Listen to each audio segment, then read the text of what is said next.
সবাই তার কাছে বেড়ানোর গল্প শুনতে চায়, বিশেষ করে নতুন বৌঠান। রবি যেন একটি ভ্রমণ কাহিনীর খোলা পাতা। সারদা তার তেতলার ঘরে রবিকে ডেকে পাঠিয়ে জানতে চান, হ্যাঁ রে রবি, তোরা যে এত পাহাড়ে ঘুরে বেড়াচ্ছিলি, তোর বাবা মশাই ঠিকঠাক খাওয়া দাওয়া করতেন তো? রবির একটু অভিমান হয়, মা কি শুধু বাবা মশাইয়ের কথাই জানতে চান, আমার খাওয়া দাওয়ার খোঁজ নেবেন না? কিন্তু মা তো এরকমই। তবু তিনি যে ডেকে পাঠিয়ে এত কথা শুনছেন, তাতে আনন্দে বুক ভরে ওঠে রবির। তিনি সোৎসাহে বলেন, মা, রোজ সকালে বেরোনোর আগে আমরা পেট ভরে দুধ রুটি খেয়ে নিতাম, তারপর ঘোড়ায় চড়ে পাহাড়ে বেরিয়ে পড়া। উফ, সে যে কি অপূর্ব সুন্দর, না দেখলে বোঝানো যাবে না। আমি বড় হয়ে তোমাকে নিয়ে যাব মা। হায় রে রবি, তুই যখন বড় হবি, আমি কি তখন থাকবো রে? সারদা দীর্ঘশ্বাস ফেলেন। রবি আকুল হয়ে মাকে জড়িয়ে ধরেন। তুমি কোথায় যাবে মা? কোথাও যেতে দেব না, আমি শিগগির বড় হয়ে যাব। আমার যে অসুখ করেছে রবি, আর বোধহয় বেশি দিন তোদের কাছে থাকতে পারবো না। সারদা রবির মাথায় হাত রেখে বলেন, তুই এইরকম তোর বাবা মশাইয়ের সঙ্গে সঙ্গে থাকিস, তাহলেই তোর ভালো হবে, পাহাড়ের মতো বড় হবি তুই। রবি মায়ের রুগ্ন দেহের উপর ঝাঁপিয়ে পড়ে আঁকড়ে ধরে বলেন, না মা, না না মা, তুমি থাকবে। ছোটবেলায় তোমার কাছে আসতে পারতাম না, এখন তুমি আমাকে ডেকে নিয়েছো, আর কোথাও যাবে না। আমি তোমাকে পালকি করে তেপান্তরের মাঠে নিয়ে যাব একদিন। সারদা হাসেন। এই ছেলেটা এখনো ছেলে মানুষ। তুই একা একা আমাকে নিয়ে কোথায় যাবি? যদি ডাকাত ধরে? ডাকাত আসুক না, আমি যুদ্ধ করে তাড়িয়ে দেব। রবি একটা লাঠি হাতে নিয়ে তলোয়ারের মতো ঘোরাতে ঘোরাতে বলে, দেখো মা, আমি বীর পুরুষ, ডাকাতের সঙ্গে লড়াই করতে যাচ্ছি। সারদা মজা করে বলেন, যাস নে খোকা ওরে, আমি যে ভয় পাচ্ছি, এত লোকের সঙ্গে লড়াই কি করে করবি? রবি অনেকক্ষণ লড়াইয়ের ভঙ্গিতে তলোয়ার ঘোরায়। ছেলের খেলার যুদ্ধ দেখতে মজা পান সারদা। নিজেও যেন তার সঙ্গী হয়ে গেছেন। ব্যথার কথাও সাময়িকভাবে ভুলে গেছেন তিনি। রবি অনেক যুদ্ধের পর ক্লান্ত হয়ে ঘাম মুছতে মুছতে মায়ের সামনে এসে বলেন, দেখো, লড়াই গেছে থেমে, আমি জিতেছি, আর তোমার ভয় নেই।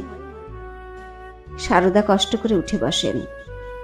রবিকে বহুদিন পরে কোলে টেনে নিয়ে চুমু খেয়ে বলেন, ভাগ্যে খোকা সঙ্গে ছিল, কি দুর্দশাই হতো তা না হলে। আরো বেশ কিছুদিন ক্ষুদ্র ভ্রমণকারীটি মায়ের কাছে এবং অন্দরের ঘরে ঘরে হিমালয় বেড়ানোর গল্প বলে আদর কাটতে লাগলো। স্বাধীনতার মাত্রাও বেড়ে গেল। চাকরদের শাসন এবং স্কুলের বন্ধন শিথিল হয়ে এলো। বাড়ির দাদা দিদিদের সঙ্গে গান ও সাহিত্যের মজলিসে ঢুকে পড়তে লাগলেন কিশোর রবীন্দ্রনাথ। জ্যোতির আর কাদম্বরীর প্রেমঘন কাব্যসভায় নতুন কবিদের চর্চা হয়। নতুন বউ তখন বিহারীলালের কবিতার ভক্ত হয়ে উঠেছেন। প্রায়ই কবির শারদামঙ্গল কাব্য মুখস্থ বলছেন, আর সেই অমৃত সুধা পানের আশায় তার পিছু পিছু ঘুরতে থাকেন রবি। সমবয়সী দেওর ও বৌঠানের মধ্যে খেলার সঙ্গীর মতো খুনসুটি চলতে থাকে। জ্যোতির কাছে যা যা শেখেন কাদম্বরী, তাই আবার রবিকে শেখাতে চান। জ্যোতির প্রিয় শিষ্যা তিনি, আর রবি তার ছায়া শিষ্য। ঠাকুরবাড়ির ঘরে ঘরে তখন সাহিত্যের নবজোয়ার। দ্বিজেনের স্বপ্ন প্রয়াণ কবিতাটি সকলের প্রশংসা পেয়েছে। সত্যেন ও জ্ঞানদা এলে তাদের ঘরেই আজকাল শহরের বিশিষ্ট কয়েকজন সাহিত্যিক আসর বসান। জ্যোতি ইতিমধ্যেই একজন প্রতিষ্ঠিত কবি ও নাট্যকার। অন্ধকারে চাঁদের উদয়ের মতো স্বর্ণকুমারীর জ্যোৎস্না ছড়িয়ে পড়ছে। এইসব উদ্ভাসে পাগল পাগল লাগে কিশোর রবির। তিনি কবিতার রসে মাতাল হতে থাকেন ক্রমশ। জ্যোতি ও দ্বিজেন ঠিক করে ফেললেন সামনের বসন্তে ঠাকুরবাড়িতে একটি বিদ্বজ্জন সমাবেশ করা হবে। দেশের সন্ধিক্ষণে ঠাকুরবাড়িকেই নিতে হবে অগ্রণী ভূমিকা। সবাই মেতে উঠলেন তার প্রস্তুতিতে। সারদার শরীর কিছুটা ভালো থাকায় দেবেন ঠাকুরও নিশ্চিন্ত হয়ে পৌষের এক সন্ধ্যায় সদল বলে ব্রাহ্ম সমাজে এলেন। ছেলেদের মধ্যে দ্বিজেন ও জ্যোতি এবং জামাই বন্ধু আত্মীয় স্বজন মিলে বেশ বড় দল। তাদের যোগদানে সেদিন ব্রহ্মসঙ্গীত বেশ জমে উঠল। জ্যোতি ও দ্বিজেনের উদাত্ত গলার গানে যেন নতুন জোয়ার এলো ব্রাহ্মদের দলটিতে। উপাসনার সময় দেবেন আজ শুধু স্ত্রীর আরোগ্য কামনা করলেন।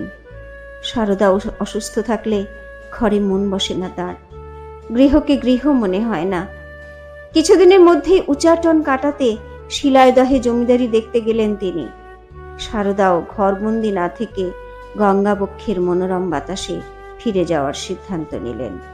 কিন্তু স্বামীর অনুপস্থিতিতে আবার তার শরীর খারাপ হতে শুরু করলো। এবার শুরু হলো টুকটাক। এক হাতুড়ে আচার্যিনীর পরামর্শে তেঁতুল পোড়া বেটে ক্ষতের চারপাশে লাগানোয় ক্ষত বিষাক্ত হয়ে পেকে উঠল। এবার বোধহয় আর বাঁচবেন না। সারদা ভাবলেন শেষ কটা দিন বাড়িতে কাটানোই ভালো। রবির আবদারে বাড়িতে কয়েকদিন বালকদের ঘরের একপাশে বিছানা করে থাকছিলেন সারদা। অসুখ বেড়ে যেতে তেতলার ঘরে নিয়ে যাওয়া হলো। ক্রমশ বিছানা থেকে ওঠার শক্তি হারালেন। বেডশোর থেকে বাঁচানোর জন্য উইলসন হোটেলের দোকান থেকে হাওয়া বালিশ আনা হয়েছে। রোজ সেই বাতাসের বিছানা বালিশে হাওয়া ভরার জন্য গাড়ি করে একজন লোক পাঠাতে হয়। খবর পেয়ে বিষণ্ণ হয়ে পড়েন দেবেন্দ্রনাথ। সারদাকে কি আর ধরে রাখা যাবে না? সত্যি গিন্নি না থাকলে বাড়ির প্রতি টানটুকু ধরে রাখাই মুশকিল হয়ে যাবে। এরপর বাড়িতে কান্নাকাটি শুরু হয়ে গেছে। সবাই ভাবছেন কর্তামশাই শিলাইদহ থেকে ফিরে এসে দেখতে পাবেন তো কর্তামাকে। সারদা কিন্তু নাড়ি ছেড়ে যায় যায় অবস্থাতেও বললেন, তোরা ভাবিস না, কর্তার পায়ের ধুলো না নিয়ে আমি মরব না। ঠিক তাই হলো। দেবেন ফিরে এলেন জোড়াসাঁকোয়। সোজা চলে এলেন স্ত্রীর তেতলার ঘরে। সারদা অতি কষ্টে হাত বাড়িয়ে কর্তার পা ছুঁয়ে বললেন, আমি তবে চললাম, আর জন্মে আবার দেখা হবে। ঘর ভরা ছেলে মেয়ে, বউ, নাতি নাতনি, দাস দাসীর সামনে স্বামীর আশীর্বাদ নিয়ে চোখ বুঝলেন সারদা সুন্দরী। ব্রাহ্ম ঘরের কোনো বউ মরদেহকে প্রণাম করে যেন গোঁড়া হিন্দুদের মতো বলে উঠলেন, আহা, শাঁখা সিঁদুর নিয়ে চলে গেলেন সৌভাগ্যবতী।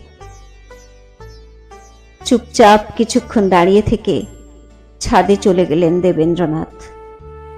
শ্মশানে নিয়ে যাওয়ার সময় আবার নেমে এলেন। চিরসঙ্গিনীর দেহে নিজের হাতে ফুল চন্দন ছিটিয়ে স্বাগতোক্তি করেন, 6 বৎসরের সময় এনেছিলাম, আজ বিদায় দিলেন। সত্যেন মাকে শেষ দেখা দেখতে পাননি। খবর পেয়ে 7 দিনের মাথায় জ্ঞানদাকে নিয়ে বাড়ি ফিরে এলেন। জীবিত সব পুত্র কন্যা বধূর উপস্থিতিতে ব্রাহ্মমতে মহা সমারোহে তার শেষ কাজ হয়ে গেল। সারদার মৃত্যুতে ঠাকুর বাড়ির অন্দর মহলে একটি যুগের অবসান ঘটল।